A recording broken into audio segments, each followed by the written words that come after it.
प्रदेश अध्यक्ष ने योगी सरकार पर साधा निशाना। मुसलमानों के साथ अन्याय कर रही योगी सरकार, मुसलमानों को खुद लड़नी होगी अपनी लड़ाई।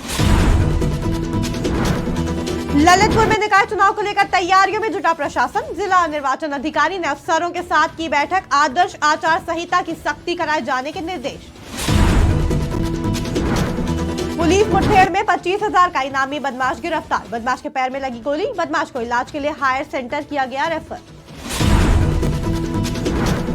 अवैध शराब की फैक्ट्री का पुलिस ने किया भांडाफोड़। 3 आरोपियों को पुलिस ने किया गिरफ्तार। 500 लीटर शराब बरामद। बांदा में जहरीला प्रसाद खाने से आधा दर्जन बच्चे बीमार, बच्चों को अस्पताल में कराया गया भर्ती। गांव में मचा हड़कंप। नमस्कार, आप देख रहे हैं आज की खबर। आपके साथ मैं हूं अफीफा मलिक। अमरोहा जिले के गजरौला थाना इलाके शकूराबाद गांव में मां और बेटी का शव मिलने से हड़कंप मच गया। आशंका जताई जा रही है कि मां और बेटी की हत्या करने के बाद शवों को पानी के टैंक में फेंक दिया गया। सूचना मिलने पर पुलिस ने शवों को कब्जे में लेकर पोस्टमार्टम के लिए भेज दिया।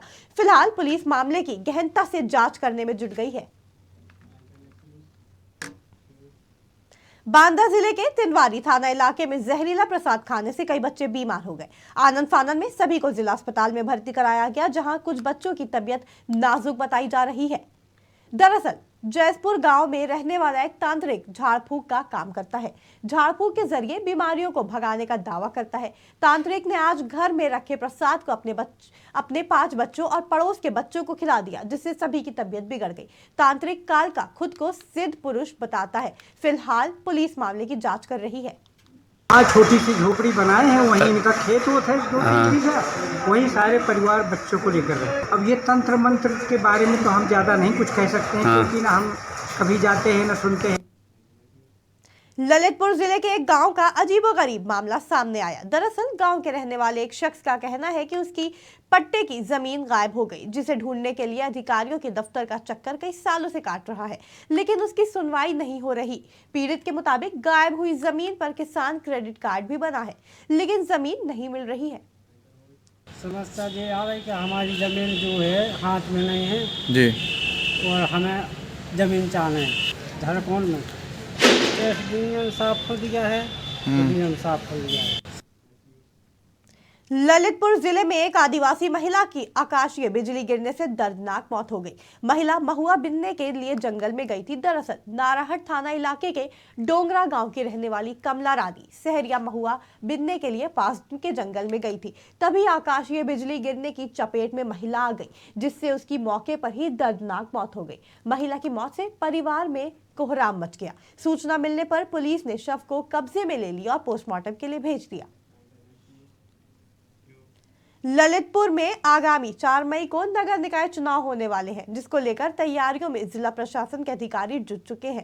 चुनाव के मद्देनजर जिला निर्वाचन अधिकारी ने अधिकारियों के साथ बैठक की, जिसमें निर्वाचन अधिकारी ने जरूरी निर्देश दिए। जिला निर्वाचन अधिकारी ने कहा कि नगरीय निर्वाचन को शांतिपूर्ण तरीके से संपन्न कराया जाए, मतदान केंद्रों की संवेदनशीलता पर विशेष ध्यान दिया जाए। इसके अलावा आदर्श आचार संहिता का सख्ती से पालन कराना सुनिश्चित किया जाए।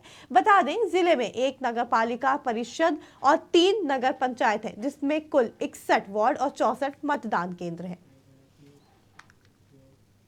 मऊ जिले के रानीपुर थाना इलाके में पुलिस और बदमाशों के बीच मुठभेड़ हो गई, जिसमें गोली लगने के बाद पुलिस ने 25,000 के इनामी बदमाश को गिरफ्तार कर लिया। बदमाश के पैर में गोली लगने से वो घायल हो गया, जिसे इलाज के लिए जिला अस्पताल रेफर किया गया, जहां से उसे वाराणसी हायर सेंटर रेफर किया गया। पुलिस अधीक्षक ने बताया कि मुखबिर की सूचना पर मिर्जापुर गांव के रहने वाले 25,000 के इनामी बदमाश को मुठभेड़ के बाद गिरफ्तार किया गया। बदमाश अरुण राजभर के खिलाफ 18 मुकदमे दर्ज हैं, जिसकी काफी समय से तलाश की जा रही है।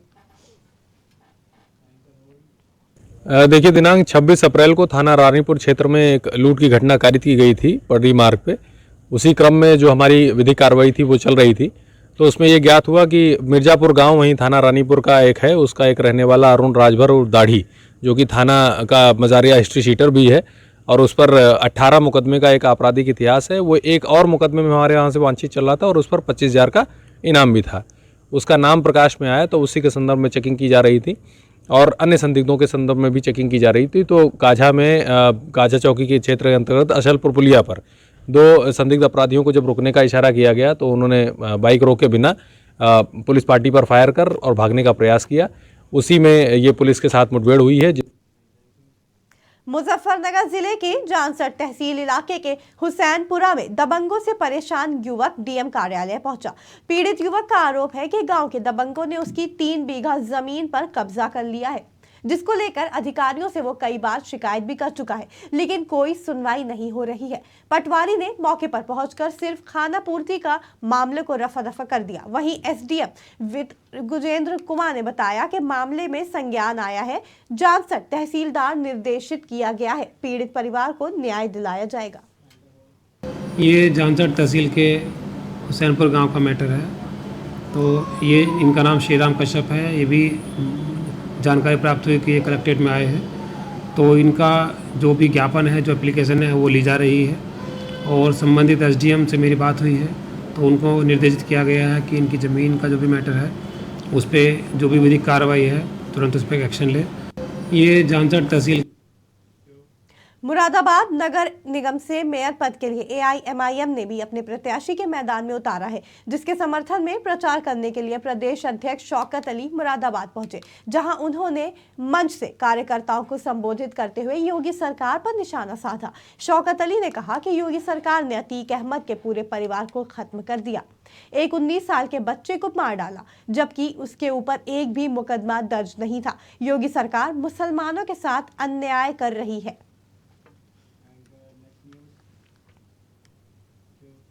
सहारनपुर बेहट कोतवाली इलाके के बड़वाला गांव में जमीनी विवाद को लेकर 2 पक्षों में खूनी संघर्ष हो गया, जिसमें 1 दर्जन महिला सहित 19 लोग घायल हो गए।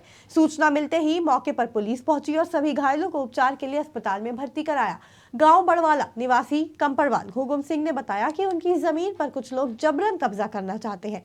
आज सुबह जमीन पर वो लोग अपना सामान रख रहे थे, जिसका विरोध करने पर मारपीट पर उतर आए।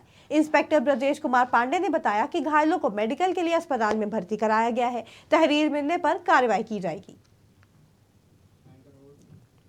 अपने खेतों में जो काम भी करो उसको कुछ नहीं करने देते और वो आज इरादे तनते हैं, हम जान से मारने के इरादे करवाते हैं जी। वो घुस गिरने लगे, हमारे बच्चों ने के कहा भाई घुसना गिरा जब तो हमें कुछ भी करने दे रहे समझे। तो ये उन्हें पिट्टे लोग पिट्टी मार लौट गया है, यहाँ से जो घूमा है उन्हें पिट्टी फेरिया गया, भतीजा गया, इसे पिट्टा मैं गया, मैं एक पिट्टा जब पता लगता रहा केला केला गया, केले पूरी डाल लाठी डंडे थे या कुछ और? इनको तो वो था, बल्लम भी था, चक्कू भी थे, पट्टल थी।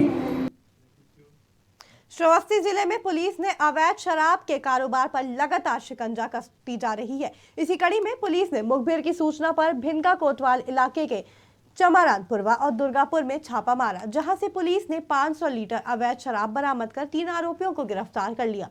पुलिस ने बताया कि शराब को आगामी नगर निकाय चुनाव में खपाए जाने की तैयारी की जा रही थी। पुलिस ने 3 आरोपियों के खिलाफ मुकदमा दर्ज कर जेल भेज दिया। नगर निकाय चुनाव के अंतर्गत हम लोग द्वारा अलग अलग अभियान चलाते हुए कई प्रकार की गिरफ्तारियां हो रही हैं। इसी के मद्देनजर जो अवैध शराब का हम लोग का अभियान चल रहा है, उसमें कोतवाली भिनगा द्वारा एक सराहनीय कार्य किया गया है, जिसमें अलग अलग गाँव में छापेमारी की गई थी, जहाँ चमारनपुरवा और दुर्गापुरवा केपी गांव से विनोद नाम के अभियुक्त को पकड़ा गया है, जिसके कब्जे से 180 लीटर कच्ची शराब बरामद हुई है। और भैयापुरवा गांव से 2 लोगों को पकड़ा गया है, रामफेरन और बिप्पू, जिनके पास से 320 लीटर कच्ची नाजायज शराब बरामद हुई है और भारी मात्रा में शराब बनाने के उपकरण, शराब की भट्टी बरामद हुई है और मौके पर 2 क्विंटल के लगभग लहन को भी नष्ट किया गया है। इन सभी के खिलाफ मुकदमा दर्ज करके अग्रिम विधिक कार्रवाई की जा रही है। सोनभद्र जिले के बीजपुर वन रेंज के जंगलों में धड़ल्ले से बेशकीमती पेड़ों की कटाई हो रही थी, जिसकी सूचना पर वन विभाग और पुलिस की टीम ने छापा मारकर एक तस्कर को गिरफ्तार किया। तस्कर के पास से वन विभाग की टीम ने 35 नग खैर की लकड़ी और पिकअप गाड़ी बरामद की। डीएफओ ने बताया कि मुखबिर से पेड़ों की कटान होने की जानकारी मिली थी, जिसके बाद टीम गठित कर राजमिलान गांव में छापा मारा गया, जहां से एक आरोपी को गिरफ्तार भी किया गया। आरोपी के खिलाफ कानूनी कार्रवाई करने के बाद जेल भेज दिया गया। सोनभद्र जिले के रॉबर्ट्सगंज से हैरान करने वाली खबर सामने आई है। रॉबर्ट्सगंज बस अड्डे पर एक महिला अपने 2 बच्चों को छोड़कर प्रेमी के साथ फरार हो रही थी, जिसकी जानकारी मिलते ही बाल संरक्षण इकाई के अधिकारी रोमी पाठक और सामाजिक कार्यकर्ता आकांक्षा उपाध्याय की पहल से महिला और उसके प्रेमी को पुलिस ने गिरफ्तार कर लिया। पुलिस ने बच्चों को बाल कल्याण समिति के सुपुर्द करते हुए आरोपी महिला से पूछताछ शुरू कर दी। आरोपी महिला ने बताया कि उसके पति की सड़क हादसे में मौत हो गई थी। अब वो बच्चों को साथ में नहीं रखना चाहती है। आज 26 अप्रैल 2023 को सूचना प्राप्त हुई कि एक महिला रोडवेज बस स्टेशन पर अपनी 2 छोटी बच्चियों को छोड़कर अपने प्रेमी के साथ जा रही है, जिसका तत्काल संज्ञान लेते हुए जिला प्रोबेशन अधिकारी महोदय ने जिला बाल संरक्षण इकाई को आवश्यक कार्रवाई करने हेतु निर्देशित किया, जिसके क्रम में संरक्षण अधिकारी रोमी पाठक, गायत्री दुबे, शेषमणि दुबे, ORW, सामाजिक कार्यकर्ता आकांक्षा उपाध्याय तत्काल मौके पर पहुंचे और बच्चों को संरक्षण में लेते हुए शिशु गृह में आवासित कराया गया। साथ ही महिला एवं उसके प्रेमी को कोतवाली ले जाया गया। उत्तर प्रदेश की खबरों में फिलहाल इतना ही। जुड़े रहें आज की खबर के साथ ताजा तरीन खबरों के लिए।